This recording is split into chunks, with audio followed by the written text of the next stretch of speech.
Welcome to tonight's episode of Beyond Focus TV. I'm Lydia Patel, and as always, I have a very special guest for you, Dhylles Victoria, founder of the Sip and Chat movement. She'll be with us for the next 30 minutes, so stay with us. You're watching Beyond Focus TV. Beyond Focus TV allows you to discuss contemporary topics affecting the Caribbean people on both a national and local level.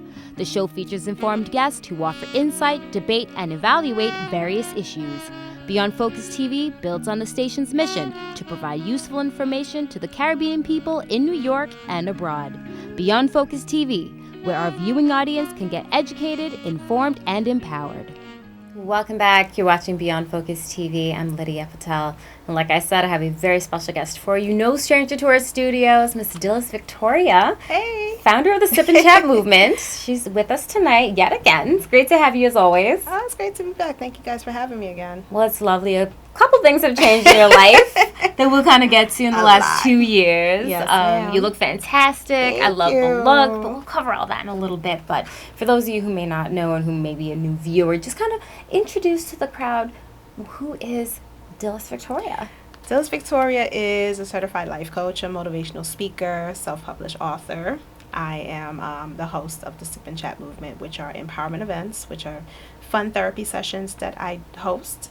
And it's just pretty much sipping responsibly, chatting respectively in a judgment-free zone where I ask thought-provoking questions about life, where you are in your life, where you want to be, where you're going, if you're happy, if you're not happy, how to get to that next level of happiness and peace within being true to yourself.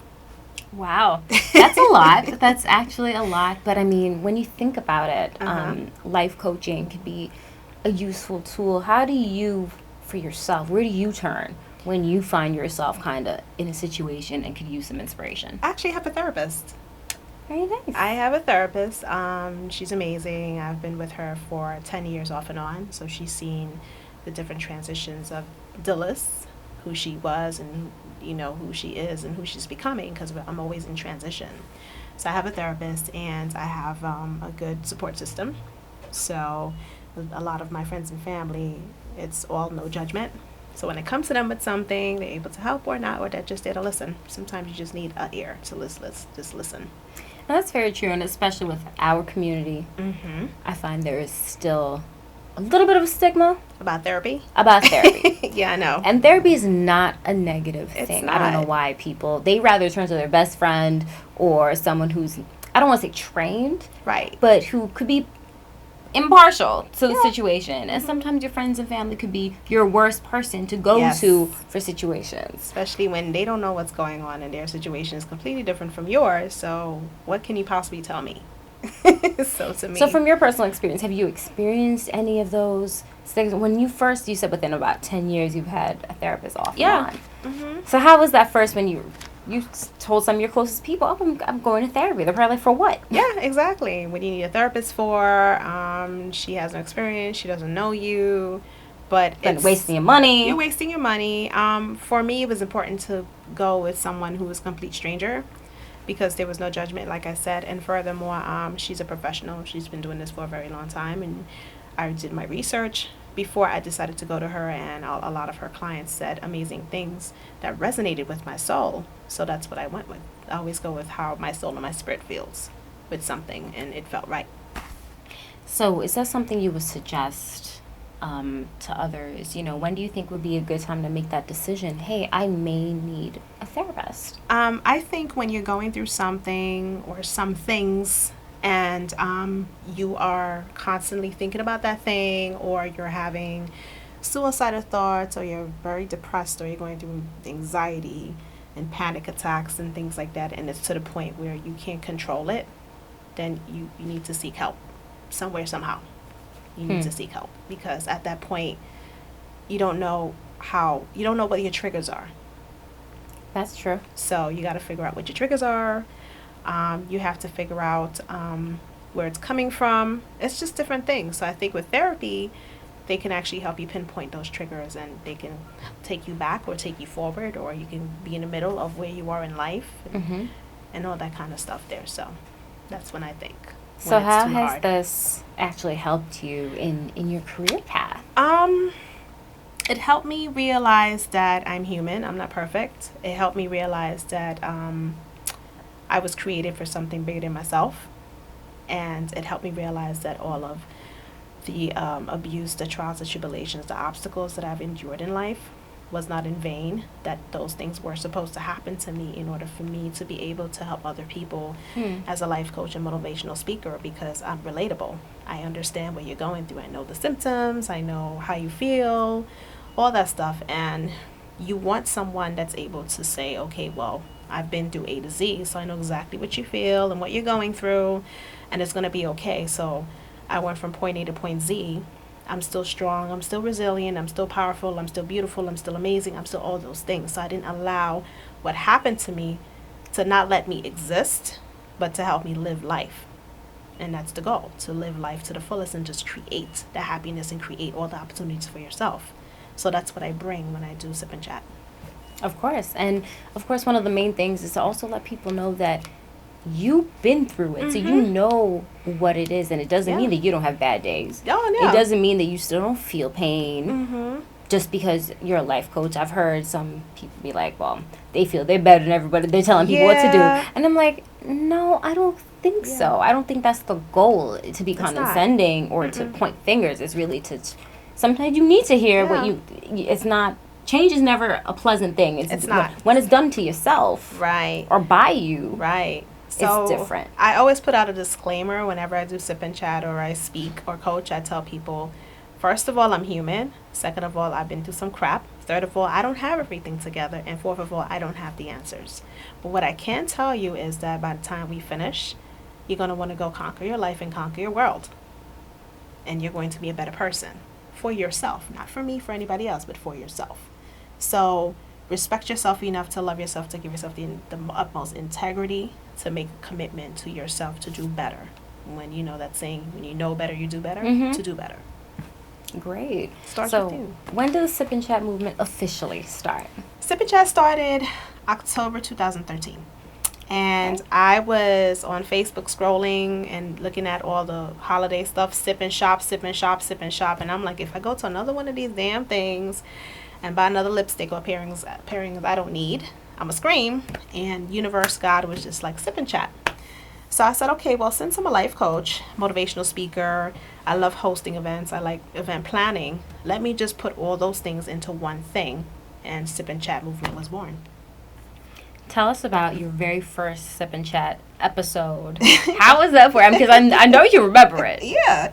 I had 15 people show up, and I charged like, I don't know, $25. And I had wine. I had all sorts of wine. I had cake pops. I had appetizers, and I would get gift bags. And pretty much when they came, they were like, so what's this about? And I said, well, due to the fact that I'm a coach, all you guys know I'm a coach, motivational speaker, because the majority of them were my friends, I said I wanted to try something completely different out of the norm, out of coaching. And I wanted to bring a nice, safe, non-judgmental atmosphere where we'll talk about life. And I would just ask thought-provoking questions like, name 5 things you hate about yourself. Why do you hate those things about yourself? And people are like, I've never thought about that before. Or they would name 25 things they hate about themselves. And I would flip it like, okay, well, name 5 things you do love about yourself. And I would get only one answer or 2 answers about what you love about yourself. And I would ask, is the little person inside of you still controlling the grown-up, or has the grown-up taken over and let the little person go his way? Questions like that I would ask at Sip and Chat. So it's a nice therapy session, and everyone around the room has an opportunity to speak truth, to express how they feel in a space where they learn that other people are going through the same thing as them, maybe a different scenario, but kind of like the same feelings. And it gives them a space of community where it's like, wow, I can come here and lay it out on the table. And when I leave, I feel so much better about me.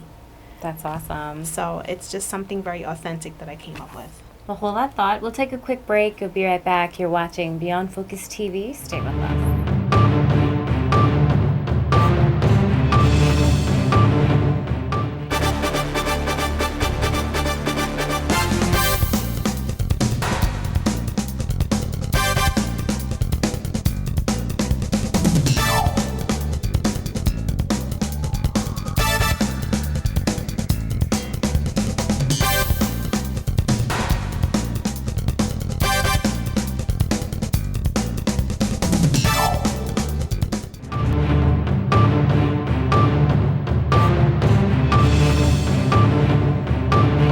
Welcome back. You're watching Beyond Focus TV. I'm Lydia Patel, sitting here with Dhylles Victoria, founder of Sip and Chat Movement. Yay. So Dhylles, I really want to conquer something big. This is the second segment. And you kind of dropped a little bomb on me when you came in. We were chatting offline. No. And you said, you know what, a lot has changed. And I'm like, what? You're Yeah. like, I recently got divorced. I got divorced recently, and I came out. I'm a gay woman and proud. Just been struggling Wonderful. with it, you know, my entire life. And a lot of times you go through these different changes and you try to be something that you're not. And I decided to just be open and honest with myself, to live in my truth and who I am, especially as a coach and motivational speaker. People love you, they trust you, and if you're telling someone, live in your truth and be happy within yourself, but deep down inside you're not feeling it the same way, then I didn't want to be a hypocrite. So I decided to transition into being married to the man that I was married to, who's an amazing, wonderful man. Nothing bad to say about him ever. He was great, but at the point in time, I believed that love for myself, that I had to come out with my truth as being a gay woman. So This is so interesting. I know a lot of people at home are like, okay, but are probably also on the same token. yeah. Probably going through the same thing. Yeah. Where you are probably in a relationship with either sex, and probably there's a little part of inside of you that's like, If something is missing, something isn't. if something is missing, there. something is not right, you don't feel complete. And I found myself waking up every morning with a heavy heart and an emptiness inside, like something doesn't feel right. And I started having a lot of different reflections at work, and I just turned 40 in February. Congratulations. Thank you. And I just felt like being 40 was like a pinnacle of a point in my life where it's just like, okay, no, you need to get this together. You need to solidify who you are and what you are in your own life. And you can't worry about what friends are going to think, family, society, because that holds people back in so many times in life. And I'm the kind of person that I'm 40, and when I'm 80, I don't want to be in a nursing home saying I shoulda, coulda, woulda, and I didn't. I don't want to have regrets.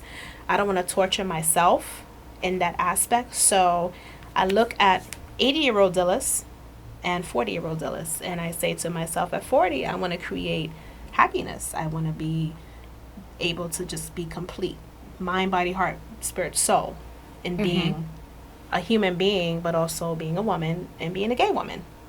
Absolutely. So when I'm 80, I could be like, okay, I lived an amazing life.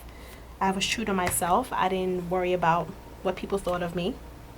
And I think too, when it comes to like family and friends and things like that, especially in LGBT community, there is a lot of suicide because, you know, when you're coming out, it's scary. It is very scary, and you know, you don't know if you're going to become a disappointment, if you're going to be marked, you know, the bullying, because bullying comes in all forms. It comes from family, it comes from friends. And I think a lot of times family members and friends don't realize the impact they have on a person when a person comes out. And there's a lot of young people who are gay that commit suicide because for them, they feel like nobody cares about me. The life will be better without me. So let me go ahead and just end my life because I came out, which I think at the end of the day is just being a human being, loving another human being, and being supportive of that person. We're all humans. We're not perfect. We all come with some type of flaw, imperfection. And I don't think being gay is an imperfection. It's just who you are. That's really true. And a lot of times, you know, you really brought up some excellent points on that great topic, by the way, that I'm glad that we got to open up about this. So being married, want to get a little nitty gritty here. So when you finally decided to end it, you're like, you know what, I'm done. What was his initial reaction? I mean, he was hurt and heartbroken because my ex-husband gave me his all. He loved me like no other. And I honor that and I celebrate that. And it was very hard for me to hurt him that way. That's the last thing that I wanted to do. But for me, it was very unfair for both of